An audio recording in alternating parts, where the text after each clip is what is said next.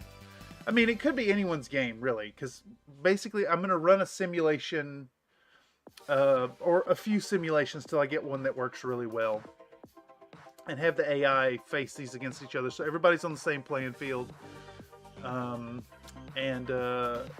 write a script for it. We also have, let's see, Iron Elemental's Charger, the Quad V version. It has a micro pulse laser in the center torso, and 2 rear-facing flamers, and that's it. I love it. It's gonna be ramming things. It's Quad V. It's not just a quad mech. It's a Quad V. So I'll probably have to run a few simulations till we get one that's really fun about it. Let's take a peek at I Have No Body But I Must Wall.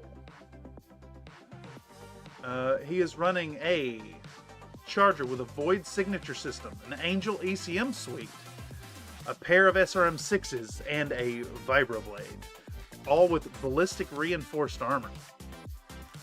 Kind of excited to see how that goes. Although, I think most of the contenders are using energy weapons, so this may backfire. I am very anxious to see how this gambit plays out. What else do we have? We have Jason's entry, which is full armor for its weight. It's got 810 running, so I think it has a mask. Sure enough, it go fast. Jump jets. It's got a T-comp and clan pulse lasers. What is that? 5 medium pulse and then a hatchet. So it's going to be charging in, hitting with a hatchet, hitting basically every shot as it goes in.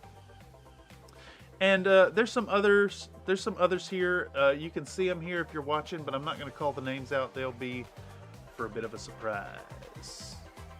Anyhow, let's check in on Premiere. An open Premiere. An abandoned DaVinci. 2 episodes into using DaVinci. It's bad. I hate it. It's really bad software. For me, personally, who has... Oh, fuck, I gotta log in and all that stuff.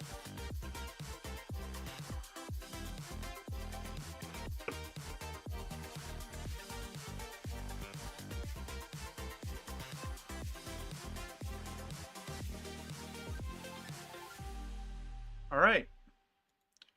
Let's start all over.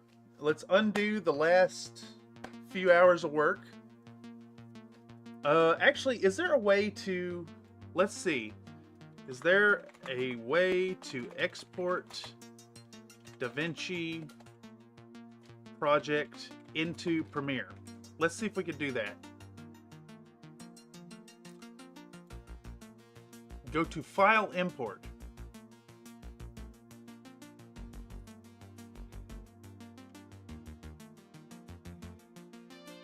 Let's see if we can do this here. This is it's only a 2-minute video. Yep. Here, let me relaunch DaVinci and see if I can do this in real time.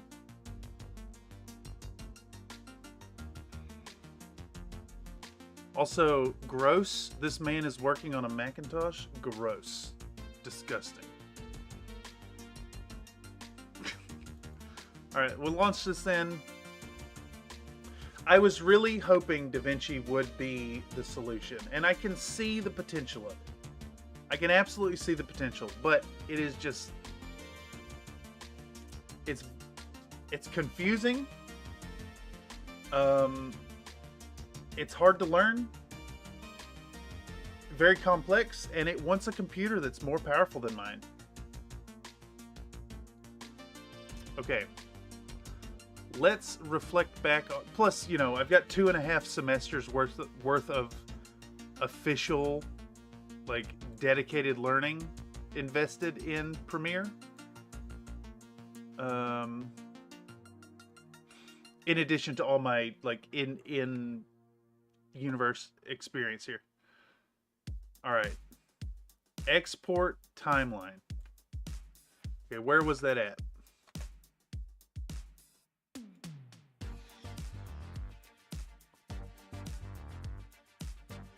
File. We're going File, Export, Timeline. File, Export, Timeline.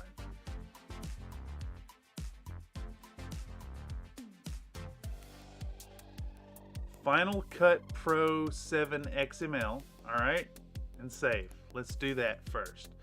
File, Export, Timeline.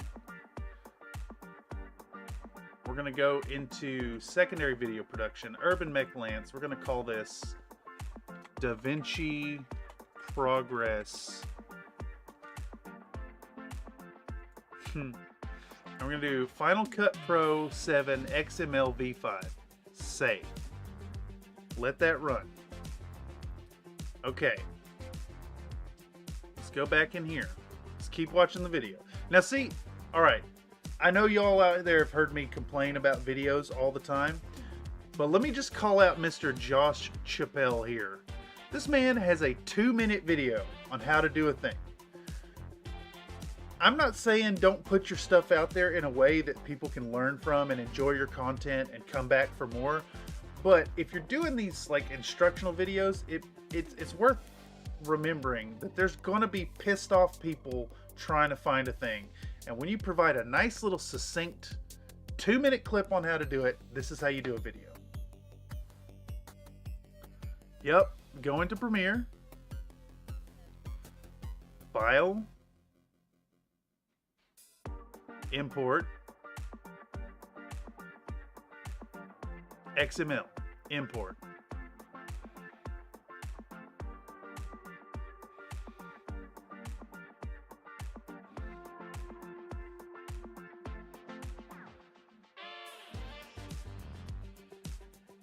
Let's see how it works. He's talking about resolutions.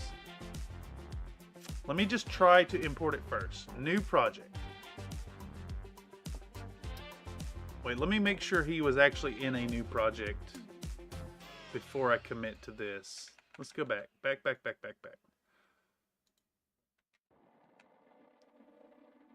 All right. He has a project open, yes. Okay. So we're going to call this project Urbies. And we're going to save it to my secondary video production. Urbanmechs Lands. Save. Create. I don't want tutorials. Go away. Close panel. There we go. File. Import. DaVinci Progress. Open.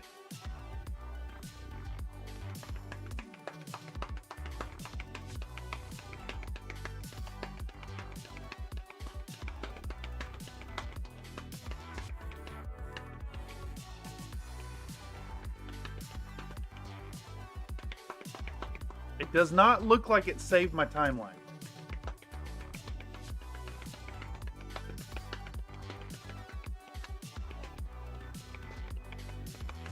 Okay, no, it is all lost.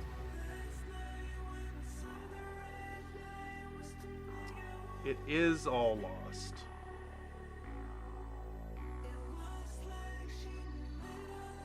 Wait, here we go. Timeline 1, resolve.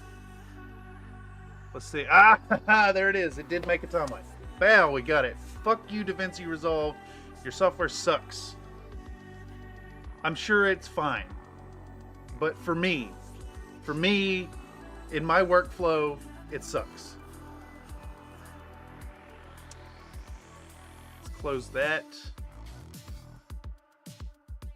Let me remember my setups here. Close the media browser. I think we're back. We're back, baby. We're back.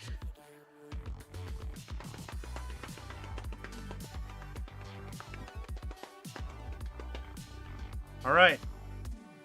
We live. And now I'm going to take and close DaVinci Resolve, and I'm going to add remove programs. I'm going to fucking uninstall DaVinci. Goodbye.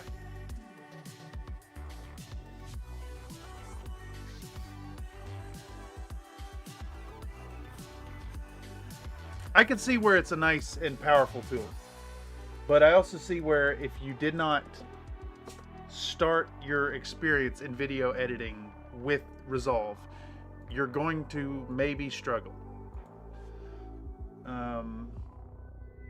And I guess I base that in that I've done a lot of work and a lot of experimentation with Premiere on my own, but I've also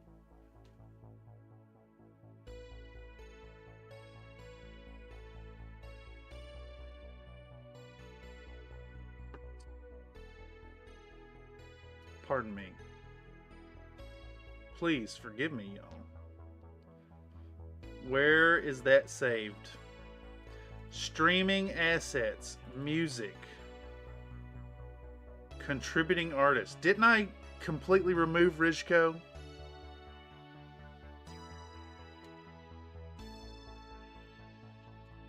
I'm pretty sure I did.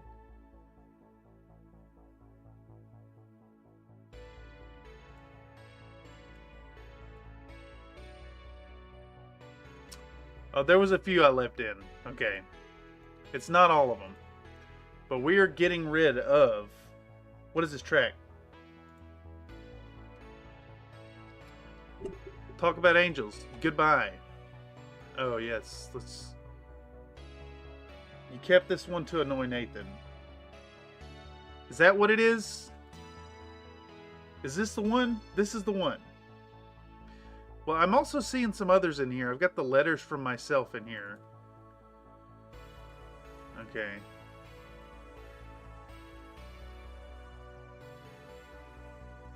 We're going to talk about angels. No, I think... Man, now you got me all bamboozled here, Nate, because I want to prune this. I want to get rid of it. But keeping it to annoy Nathan. Keeping it specifically to annoy Nathan. Yes. Sus. He's not even here. Not even here. It's only 12% sus. Alright, you're right. Sorry, my brain just like shut off entirely. Yeah. And see? Now when I mouse over things, it doesn't fuck with where the timeline is. I'm actually seeing my footage in the proper resolution. I think that has something to do with it. So DaVinci is automatically rescaling my scenes down to 1080p, but it's loaded in the 4K footage. This here is just showing the crop. If it's at full resolution, it's just showing the crop. So yeah, let's all right, let's see if I can remember what I need to do here. There was like a... Shit, you'd think I'd know this. Where is the effects? Effects. Is it right here? Panels. Where's my panels? Here we go. Effect controls. There we go. Add. There's another panel I need. I need effects. And it needs to go here. There we go. Effects, effect controls. I can't remember what else I had in here in my workflow. I'm pretty sure it was essential sound. So let's dock that right here. Yep, there we go. Effects control. We're back. We're back in business, baby. Sorry, I gave DaVinci a fair shake. It's confusing and frustrating. I think I could learn it, taking some time. But I'm definitely going to have to take some time to learn it. And to be honest, I would still be using it right now in this moment if it did not have that horrible, horrible mouse over scrub feature. I need my timeline locked to where my playhead is. That's very important for the editing process. Like, you know, I go over here to click on this and I drag my mouse across this many clips on the way. The playhead is then moved all the way around. It's like you have to completely recondition yourself.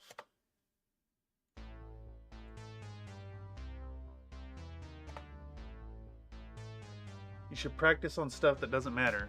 I mean, I think I'm just going to use Premiere because I know it. And fucking work the budget in somewhere. It doesn't have a deadline. Well, the beauty of my deadlines is they're all self-imposed at this point. This one...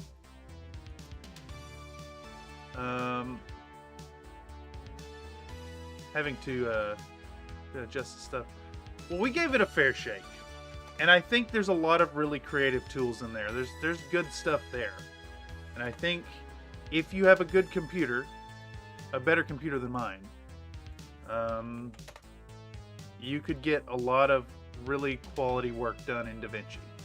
I shouldn't besmirch their software just as a blanket statement, but the headache and the frustration I'm experiencing today is indicative of how it does not work with my workflow. Plus, I've done a lot of work in Premiere. So I definitely thank y'all for the patience you've exhibited today, hanging out with me here in the chat. It's been a roller coaster of emotions today. Ups and downs and anger and frustration and joy and bitching and pissing and moaning and laughing. All those fun things. They're all there. I know my nose is itching like mad. But the smell of chitlins is gone. And actually, let's give a shout out. Let's give a shout out to my boy right here. Holiday style gingerbread spice scented candle. I don't even know what brand this is. Does it have a brand? I think it might be holiday style. I don't think it has a brand. Let's see. Distributed by Old East Maine Co. Mission Ridge, 100 Mission Ridge, Goodlettsville, Tennessee. Holiday style gingerbread spice. Look, just saying. This was $5. This was $5. It's a soy candle. It's it smells great. This is a lifesaver. Pro tip. Pro life hack tip. Keep you one of these. Keep you a good candle ready. If you're about to have company over and you just straighten up the house or whatever, dude, burn a candle. It's so good. If your neighbor's cooking fucking chitlins and the smell is invading your house, light this sucker and set it right next to you. Holiday style is a brand. Okay, yeah. $5, man. Very, very fantastic. $5 expenditure. All right, we're back. We're back in business, baby. Everything's fine. Let's save the project. We're back to Premiere because this is the territory we know. I guess I just have to maybe write this down as a business expense going forward.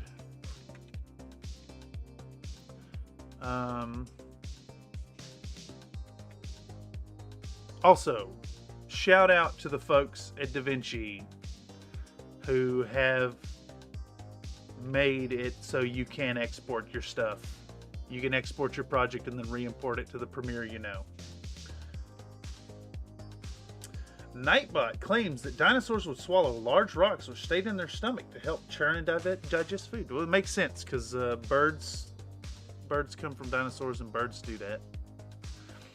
All right, so if I recall correctly, what I was trying to do here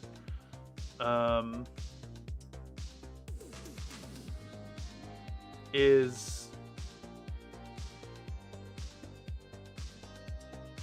what I was trying to do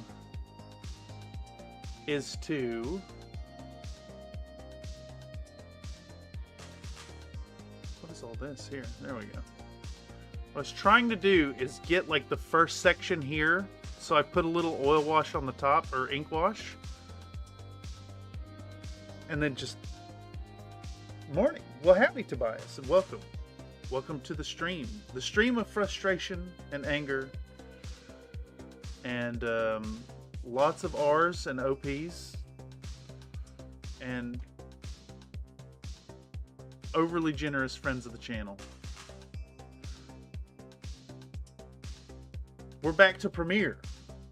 DaVinci was not working. We've since broken up.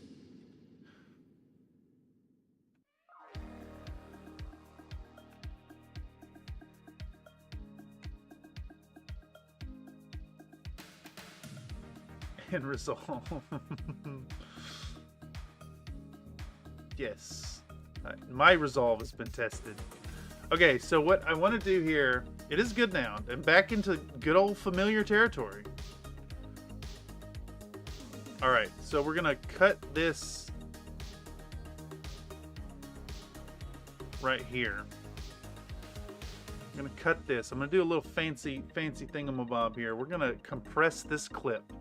Speed duration, we're going to go 0, 10, 0.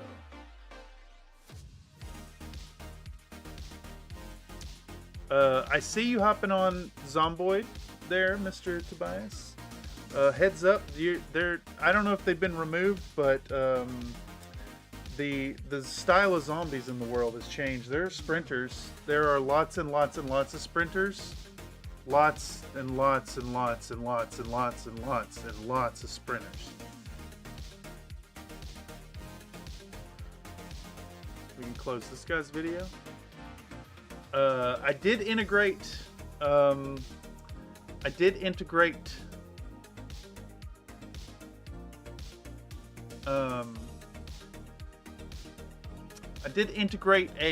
announcements thing from the Serenity Community Hub, so that'll come in on the Country Fried Minis Discord now. I need to see your house. Well, your house may be the most dangerous place to be in the world right now.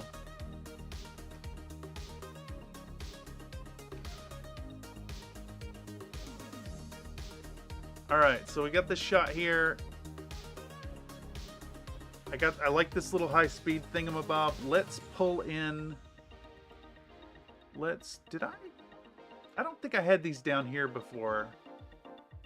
I think we had this over here, and then this was up here. What is this panel? No? Maybe these were all together there. Yeah, that looks a little more accurate.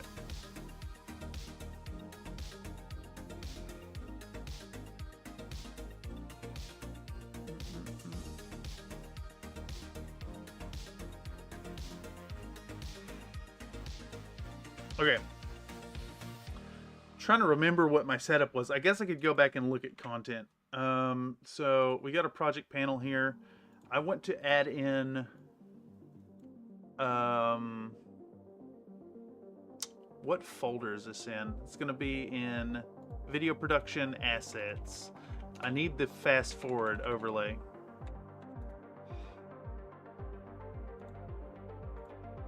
Where's it at? I think it's this one I use. Boom. Let's put that in there. And we're going to zoom in on our timeline. And I want to add a track above right here.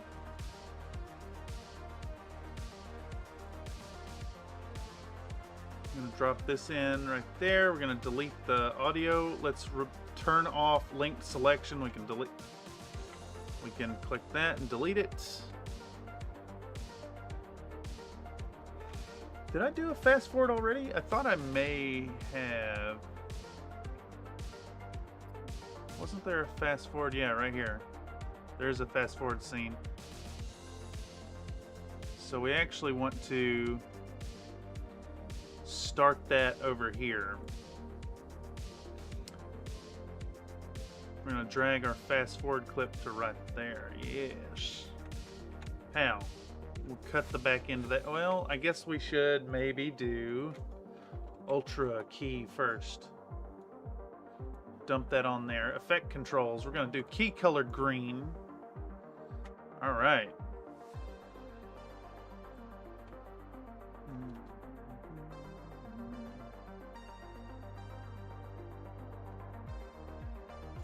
Damn, I like this track too. Ben Elson's got some good stuff.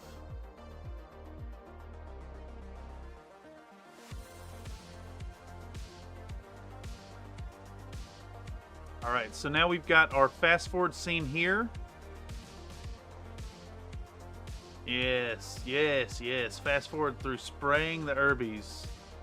Excellent, excellent, excellent. Looks great. I think I should have maybe cut off the back of it, actually. Let's take this clip and cut it out. And then put it down here so we got a little room to work. And we're going to set that to speed duration 100%. Because I think I want to do the same thing here and like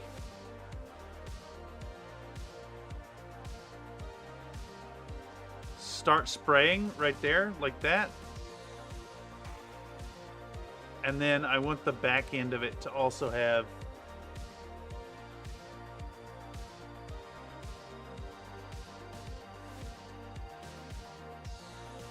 I want to get to where I'm done spraying the lads right here.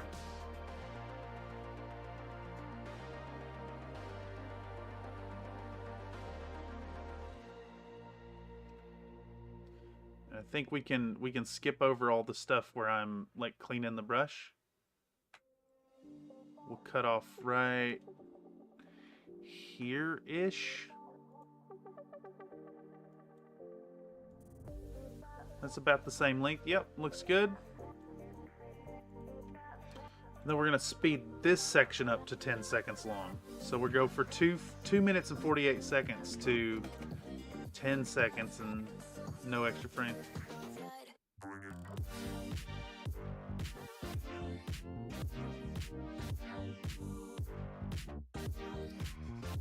Damn, I love me some Lupus Nocti.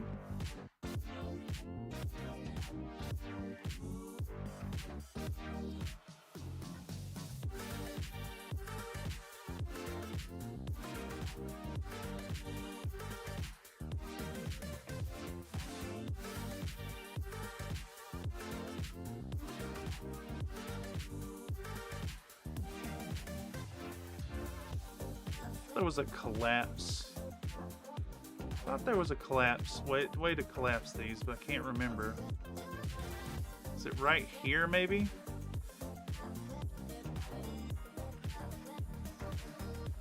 Yeah. Yeah, we can ripple delete that. Alright, cool. Do I gotta set up some of these scenes again? Effects. No, effect controls. Nope. What the fuck was that? Oh, my phone. My phone is going off. Ah, it's spam.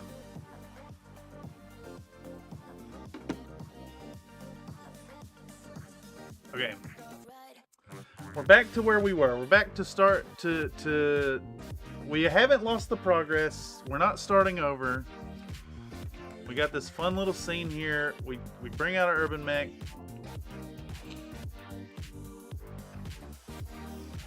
We brush on with some stuff.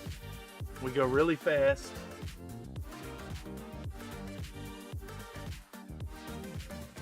And I think we're ready to put in another clip. How far in are we? 2 hours? I can get a little more done for damn sure. Let's get some work in, y'all. Alright, last clip we used was...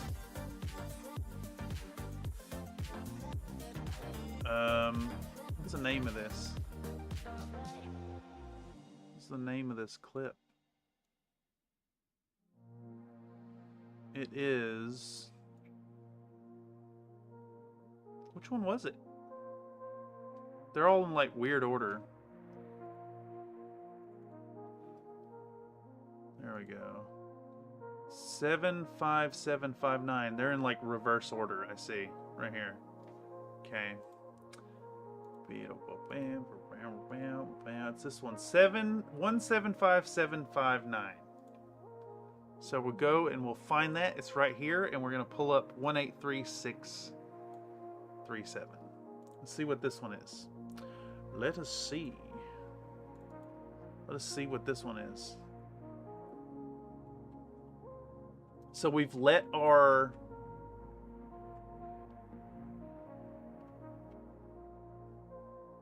I think what we're gonna do here... Oh no.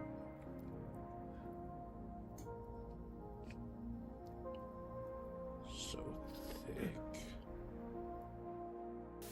Jason Smith donated a $5 super chat. $5 from Jason Smith. Incoherent Urbie pilot screaming. Also, hello. Howdy, yes. Thank you for the generous donation, Jason. We were just looking at your mech briefly as I was going over the charger entries. And that is correct. Incoherent Urbie pilot is what you hear because the comm system in the cockpit does not work and they just shout at the top of their lungs.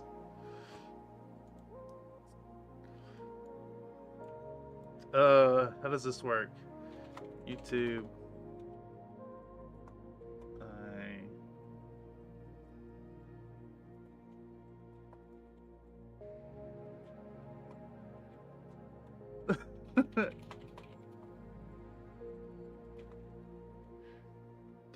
Let's see if that works.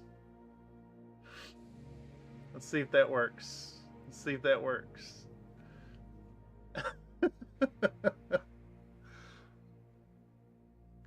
Did it work? Yeah, there it is.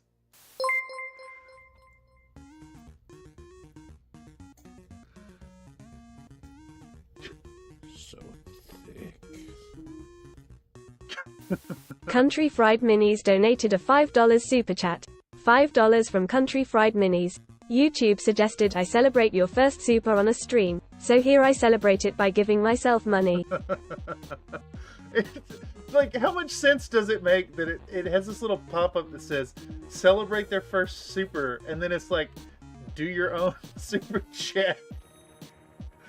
That's a scam if ever I seen it. Also, yeah, thank you so much for the generous dono. It's after the discussion this evening and the frustrations with DaVinci and my head rubbing migraine and pounding against the wall to try and learn these features, I think I am kind of boxed into paying for Premiere going forward. So everything given tonight was going right back into the production. So thank y'all so much for the super generous donations. Okay, where are we at? I think we did the base coats. This is all base coats. This is like intro, and then we talk about it, and then we go into the base coats, and then I'm gonna pop on the screen and talk about ink washing and say how the heavy lifting is gonna get done with a little bit of liquid talent, and then that'll all get done there, and then we're gonna cut into a Where do I have those things? Assets, maybe? Segment placeholders. Yeah, here we go. We're going to do our skit, humorous skit segment. So we'll inject a little bit of CFM Networks TV right here. And then we'll go from there into the next clip, which is... Where did that go? There it is.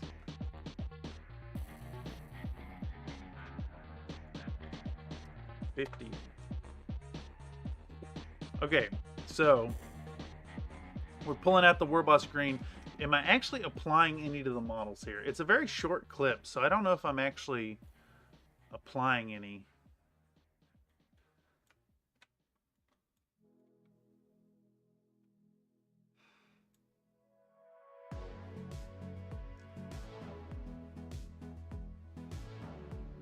No, I pulled it out and then I like did some corrections of the red.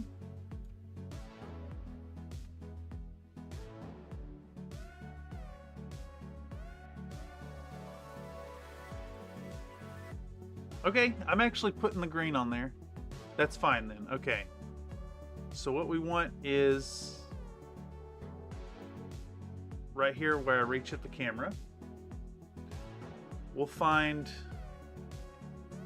right here.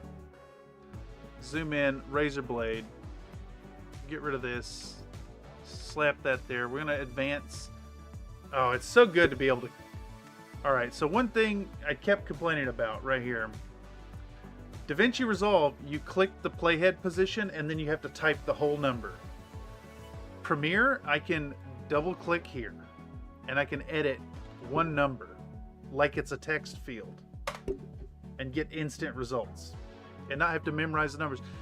I don't know about y'all, but I find it really hard to memorize 3 two-digit numbers for more than like a second or two.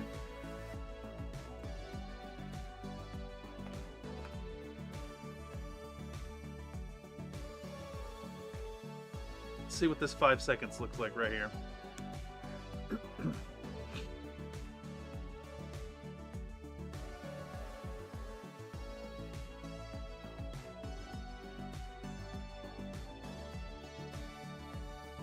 Alright, that looks good. Now we'll find where I'm dipping the paint out.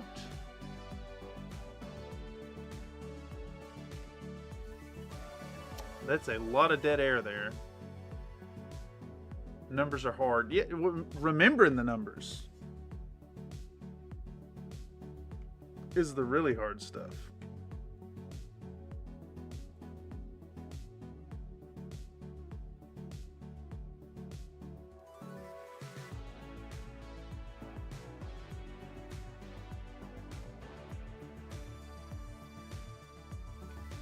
Let's do right here. We'll do 5 seconds of that so we can go to 11 seconds. I don't have to memorize the numbers. Hey, my brain no work good.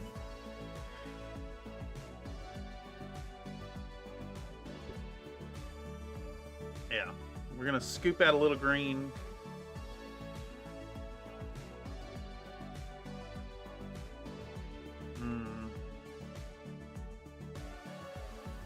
I think I actually want to extend this a little bit.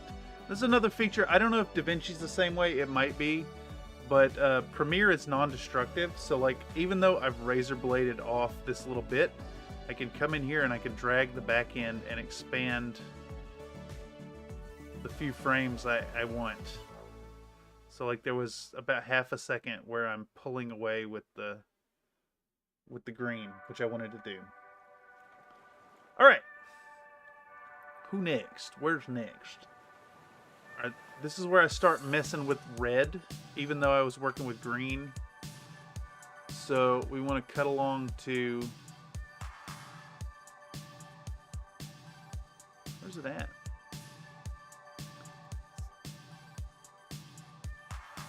We want to cut along to where I'm applying the green. And I think I want to do this whole scene right here.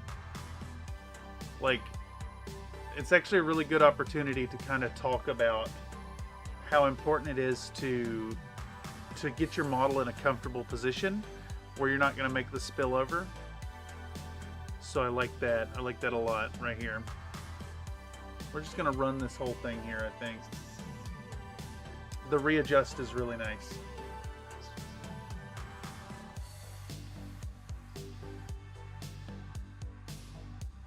I want that whole scene. It's long. It's definitely a very long scene, but like, I want that whole shot. How long is that actually? It's a little less than 20 seconds. It's not too bad. Let's see.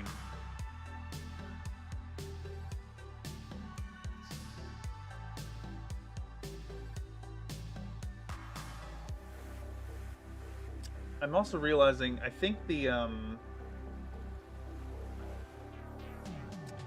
our little MS-DOS prompt thing is a little invasive.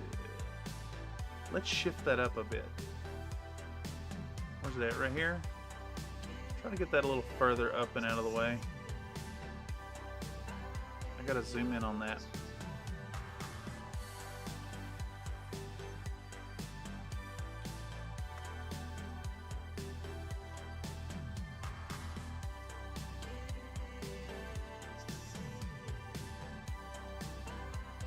That's fun. That's fun stuff. Okay. I realized that that little Winamp thing was a little bit in the way of our timeline preview here. Alright, so we got that shot. Let's see if there's another worthwhile shot here.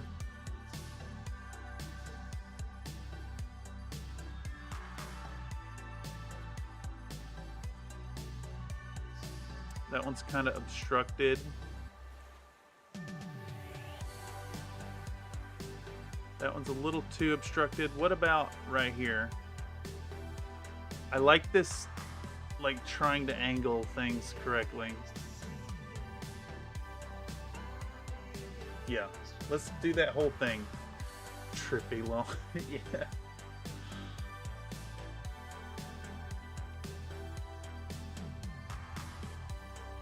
I want this whole scene here, the struggle of like bracing your hands and picking an angle, I think is an important tale to tell for what we're doing here.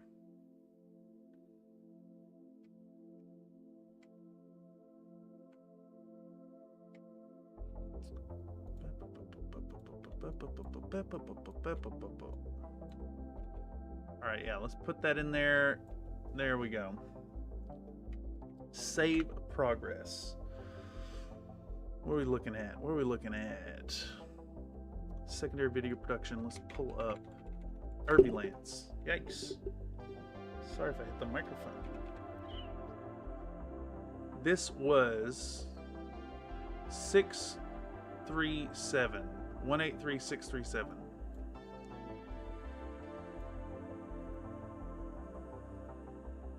One 83637.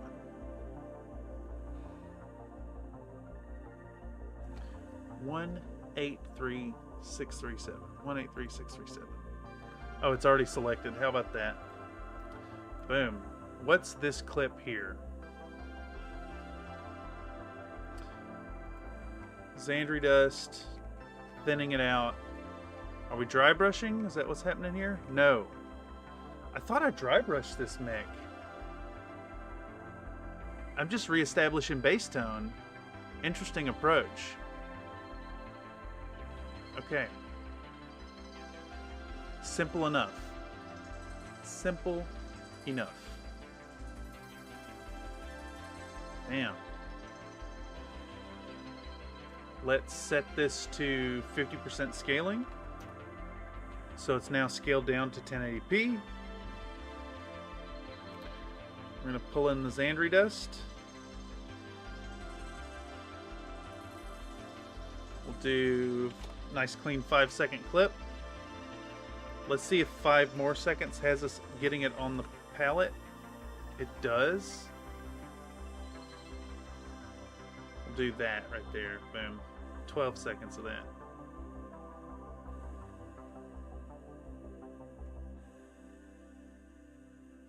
I think we can prune a little bit here. Bam. Alright, so we get out the Xandri dust. Let's see how quickly I go from dropping water on it to stirring it up.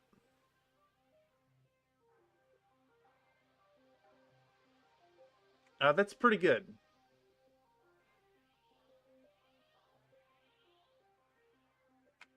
It's pretty decent. It's not a super complicated paint job, so we don't have to talk about like 50 colors or whatever. Have we heard this track before? Surely. Seems a little darker than the other stuff I've been doing. I like it.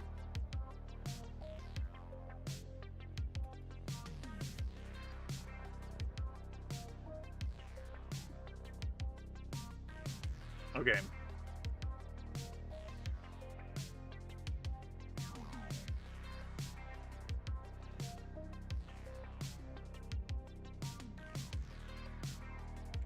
I kind of like these shots that I'm getting here of like picking up the model and showing it to the camera. I haven't been like super indulgent in the other videos with that, so we're gonna try them out and see how they go. Not worry about like real tight 5-second shots.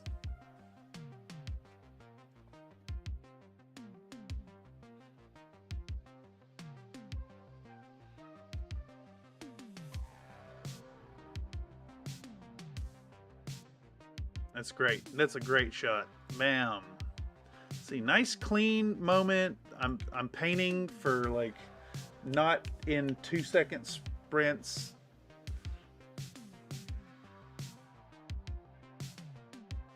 I think in this moment I was probably cognizant of the fact that I'm filming it for a video, which you'd think would happen more often.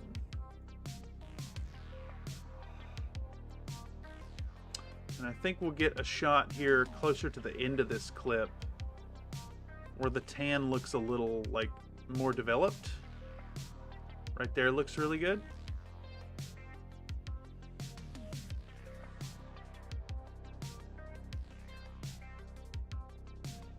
Right here, bam. Razor, right arrow to move forward.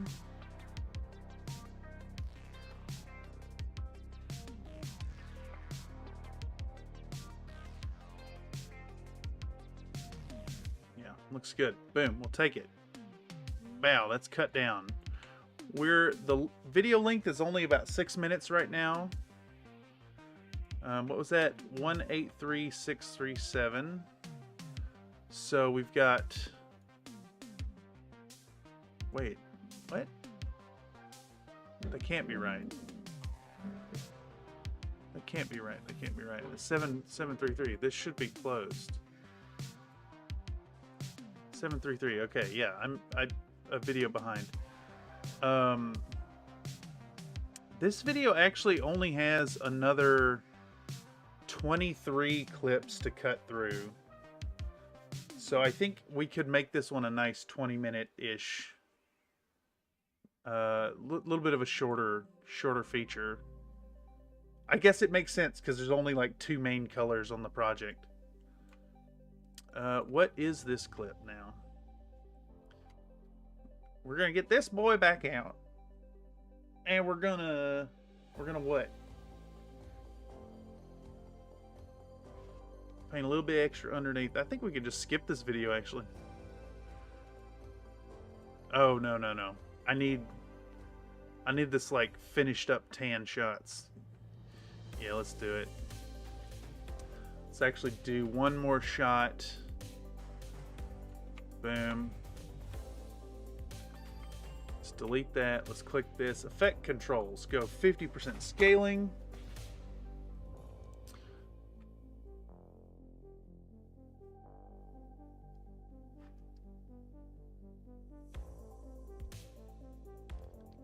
In this clip, I'm actually talking about taken a little extra time to show it to the camera. So I think indeed during this stream I was very cognizant of what was going to go into it.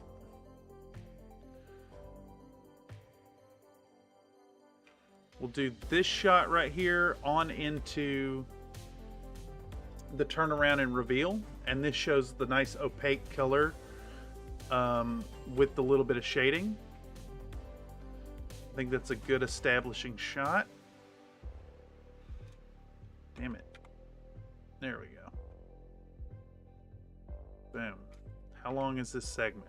So we're talking 5 minutes and 20 seconds, about a minute, to talk about developing the base tone over top of the ink wash. Good. Excellent work.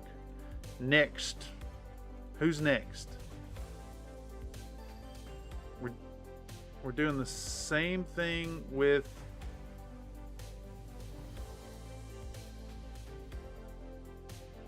what am I talking about here? Oh, fucking Windows Media Player, dude.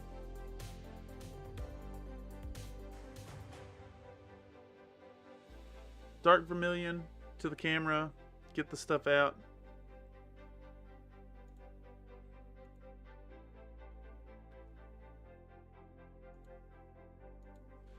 Okay. Okay, that's fine. That's fine. We're gonna show this here. Bam. Let me see how many clips there is until the next, like,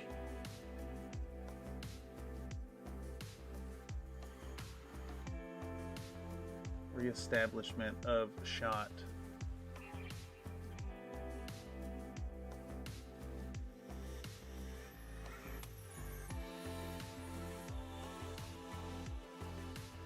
I think the idea here is we're going to show reestablishing the base tones, and then we'll do the highlighting after the Patreon thanks scene. So for now, where are we at? 225. Okay, 225. We want. Which one was it? 2154. Is that right? Did I already import it? Looks like I may have already imported this. Yeah, put out a little fluid retarder. There we go.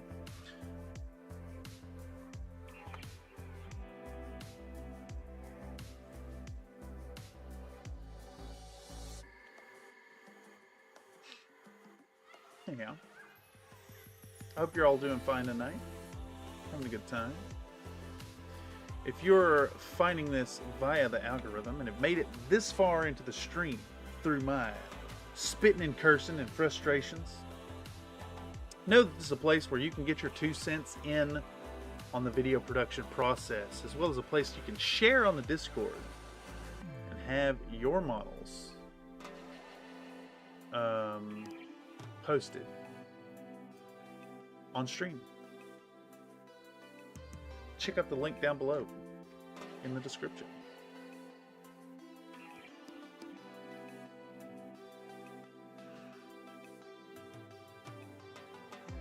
I like that. A good shot. Bam. We're just going to take that whole thing. Bam. Right there. Okay. Who's next? I do get out some fluid retarder. I think we're going to do this editing magic where, like, it just happens really fast.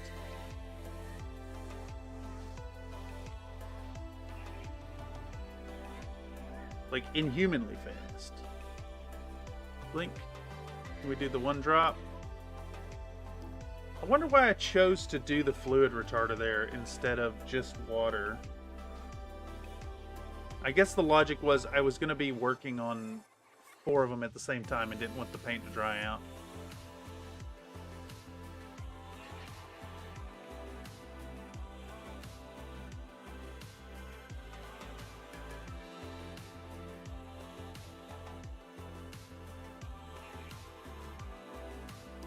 God, that goes on for so long. Alright, we'll do that much of it right there.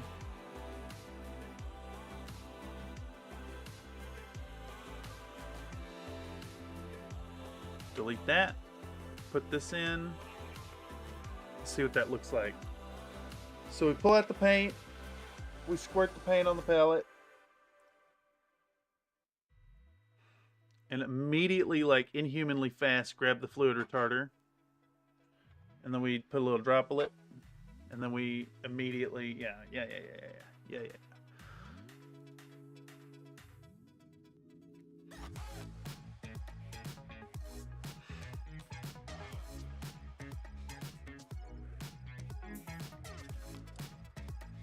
You used retarded because you wanted to blend, if I remember. Yeah, how long ago was that? This stream? Damn, how long ago was that? This one's been ages ago. Let's go back through the history here. I've been sitting on this footage for a hot minute. This is an ancient one. Hobby Hangout Urbanmech Lance. Last episode of the Urbanmech Lance was September 18th, 2023.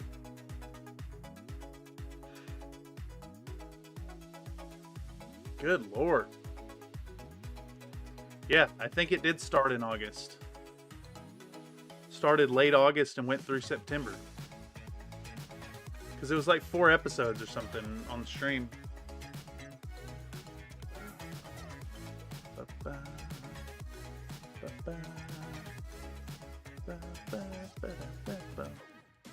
Alright. Man, some of this shot is not great. This establishing shot does not show much detail of the paint going onto it, but we're gonna use it because it shows. We're kind of talking about hand position here anyways, and like doing this whole getting this like grip where you're holding the model in 1, 2, 3 locations.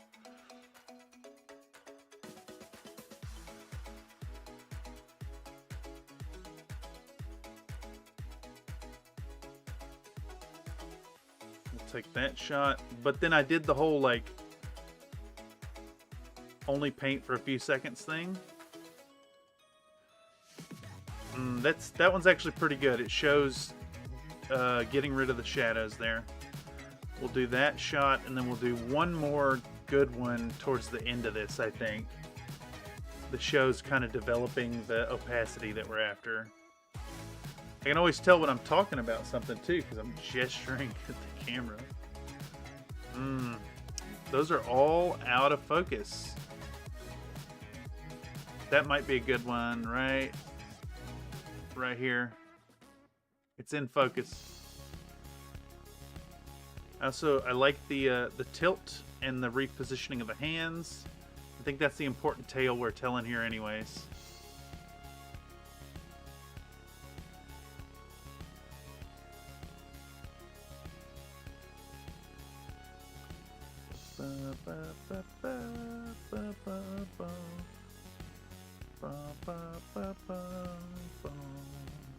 Alright, we'll do this one. Let's see if there's another one at the end of the clip we can use that's kind of in focus. It's so out of focus. I don't know what the heck I was thinking. It's like it's focused back here. I guess I just didn't hit the focus before I did that shot.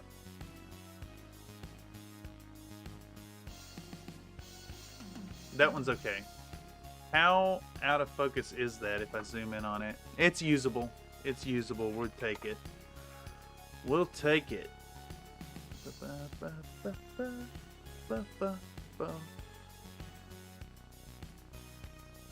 I actually kind of like how this focus changes with my hand. We'll take it. We shall take it.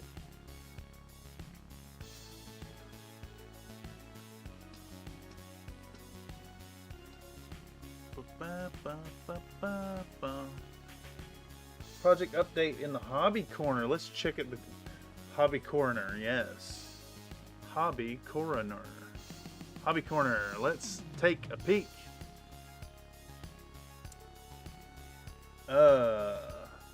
Yes. Yes.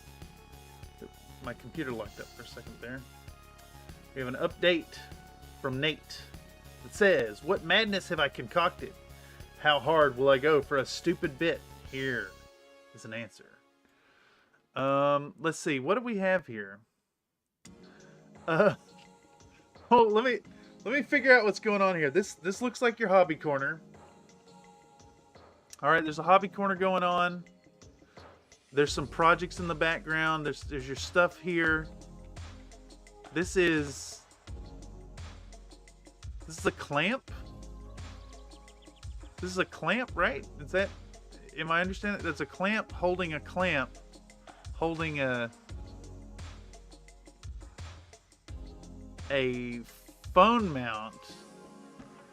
And if my eyes don't deceive me, that is a biscuit. That's a biscuit.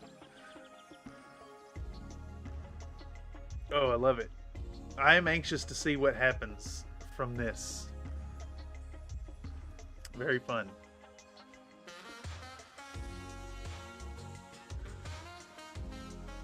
The hell? When did I have saxophone music here?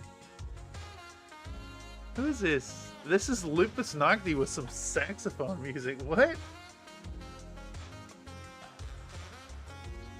What's it called?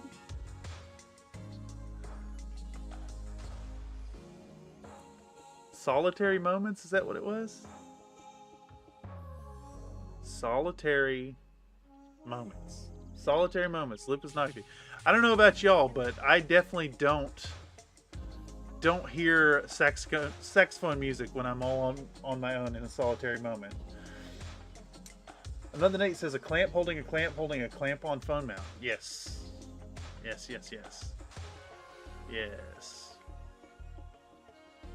Alright, this is 215459. 215459. Where are we at? Right here. And then I think that's got to be the last shot, because the next thing in this folder is a picture.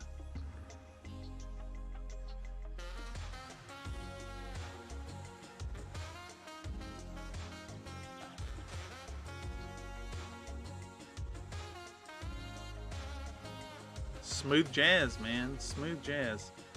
I'm a little disappointed in myself that I didn't clean up the mold lines for this project. This track has been in the rotation forever. You only catch it now because it hit in the middle of a mental gear change. Yeah. Tonight has been... let me tell y'all. I live with bipolar disorder. So I end up with some pretty like roller coaster emotions, and tonight has been a little wild for it. The frustrations, the excitements, the ups, the downs, the happy, the sad, the people being dickheads on forums. It's a lot. It's been a lot tonight.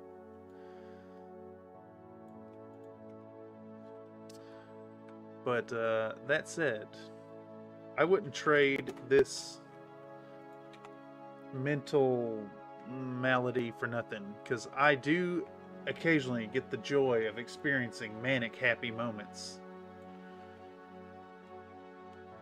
and that is like some of the best emotion energy level combination.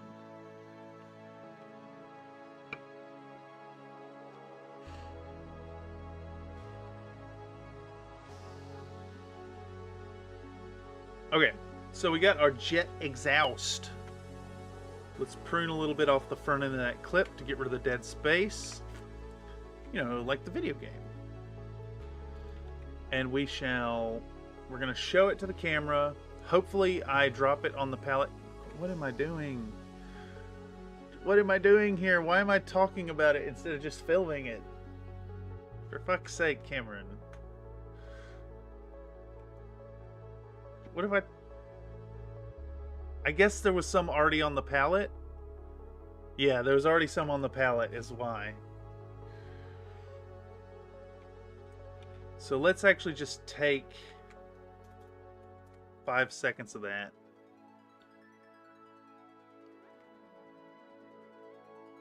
Let's do this whole set down scene. There we go. Bam. And then I'm going to grab my model and I'm going to start painting.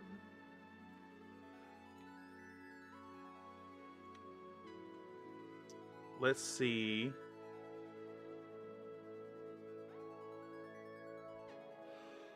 Am I looking for like a...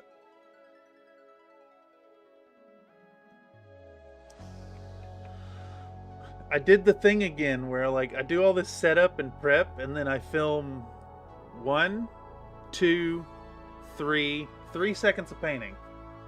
Like what am I doing here? I don't understand why I behave like this. And then that's like a single second of painting. I think the way to deal with this then is to actually just show this whole segment right here in real time.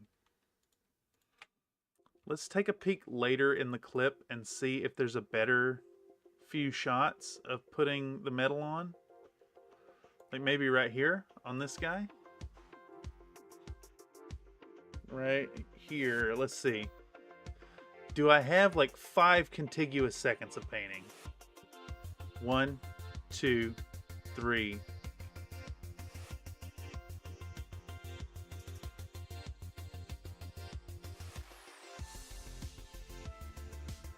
I just don't get it. I don't get why I can't paint for more than 3 strokes.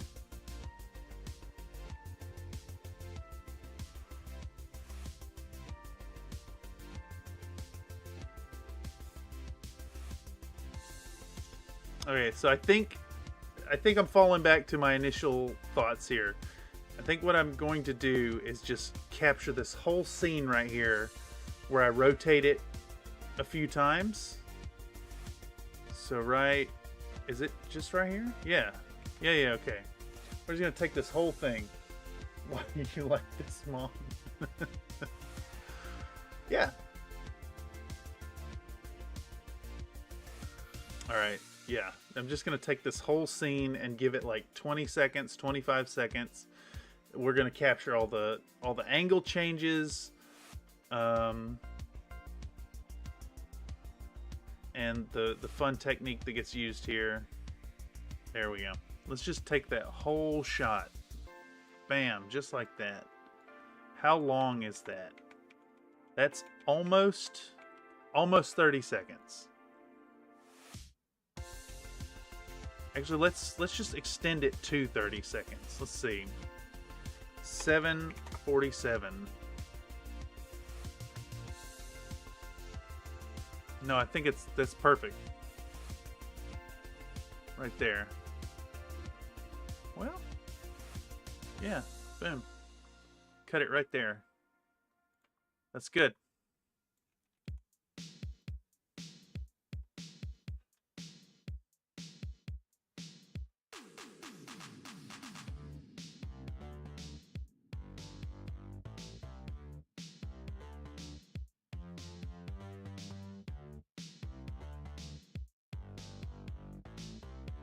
Looks good to me. We're establishing that you're building up opacity and you're leaving a little bit of the darker color underneath. Kind of focusing on highlighting the edges and the upward facing edges. Upward facing portions and edges. How long is this shot? This one is 6:17 through 7:09. It's almost a minute. This one is 7:09 through 7:42. That's all right.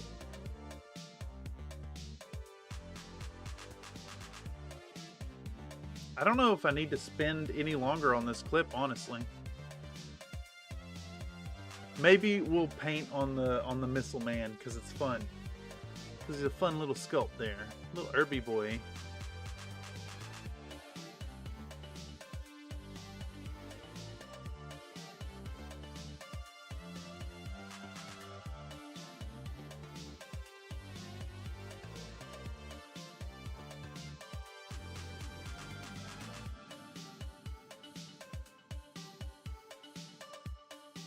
Yeah, let's take this. Let's get a little bit of paint on that missile rack, a little bit on the laser emitter.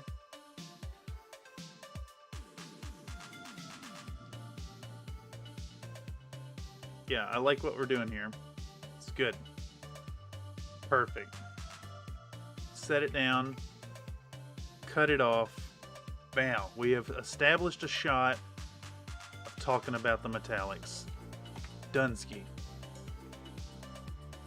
What clip is this? This is 184804.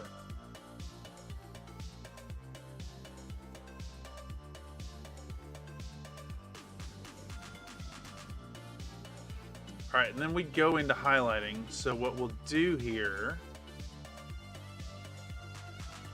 is Country Fried Video Production Assets, segment placeholder screens. We'll do the patrons. Bam, right there. Did I get the right one? Yeah, thanks, patrons. And then we're only at 8 minutes into the video, actually.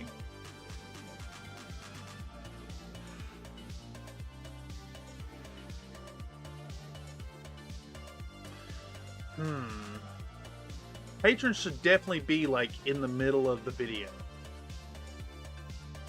I think we'll try to do maybe 1 or 2 more talking heads, a second humorous skit section, and then I don't know. Just play it by ear.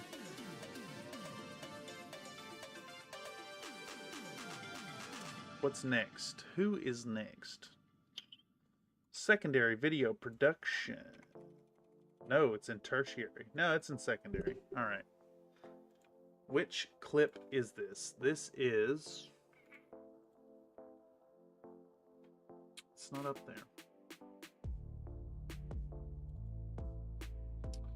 184804. Okay. 184804. There we go. 184804. So we can come back over here, take our project panel. 84804, and then we go 185504.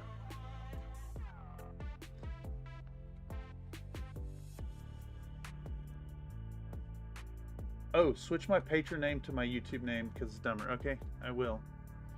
I need to make a note. You may need to shoot me a message to remind me, if you don't mind. I think I have a doc somewhere on... I can't remember if this one of these hard drives or the other ones.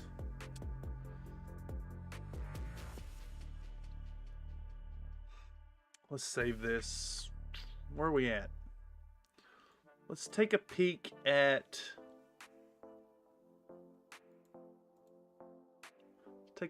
what we're looking at here. So we're starting right here in 185504. That means we've already cut down -3. We've already cut down 14 clips. We've got another 19 to go before the model reveal. Add in the patron scene.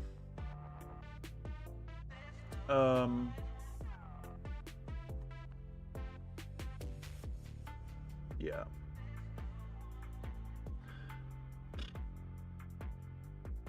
I mean, I know it's a little early, but I'm telling y'all, I'm feeling it. I'm feeling it now. It's been a long day.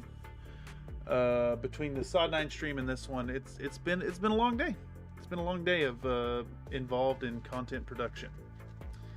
I think what I'm gonna do is cap the stream, take a break, hop in voice chat, chill for a minute, get back at this tomorrow. I don't think I'm going to stream it tomorrow, but I'm going to keep working at this. I was hoping to have this video out for like a Sunday or Monday release. It may be delayed another week, but we're going to get this out. Yeah, 3 hours already almost. Well, so earlier I was mentioning that I suffer from bipolar, and one of the side effects, one of the effects I experience is when the hard emotions hit, I can go into these rapid cycling moments. And that, I think that frustration earlier that had me all pissed off with the DaVinci is dropping me into a low energy moment. And I'm going to give myself a little mental health space and call the stream. I want to thank y'all for stopping through tonight. Always remember that the Workflow live streams are a great place for you to come in and put your 2 cents in. Help me out, help yourselves out by making the content more streamlined for you.